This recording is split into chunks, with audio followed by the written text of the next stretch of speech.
आप सोच रहे होंगे ये क्या चीज़ है।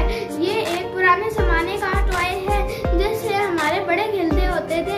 तो एक दिन मेरे पापा काम से वापस आ रहे थे, उन्होंने एक टॉय वाले को देखा जिसने अपने सर पर एक बास्केट रखी हुई थी जिसमें बहुत पुराने ज़मानों के टॉय थे। तो पापा को याद आया कि इस टॉय से तो मैं खेलता होता था, तो क्यों ना आज अपने बेटा और बेटी को भी दिखा दूं और उनका इससे दिल भी बहल जाएगा।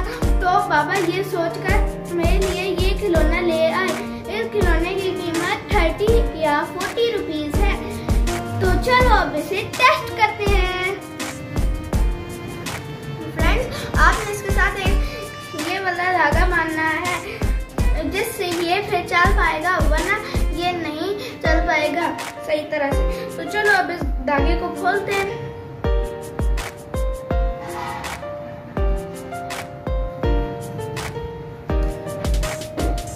बहुत ज्यादा लंबा है। तो चलो फ्रेंड्स इसे टेस्ट ड्राइव कर लेते हैं।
पुरानी यादों को ताज़ा किया है, तो आप मेरे वीडियो को लाइक और कमेंट सेक्शन में बताना आपको मेरा वीडियो कैसा लगा। और जिन्होंने इस खिलौने को कभी ना कभी देखा या खेला है वो मुझे कमेंट सेक्शन में बताना कि आपको ये खिलौना कैसा लगा। तो तब तक के लिए अल्लाह हाफिज़।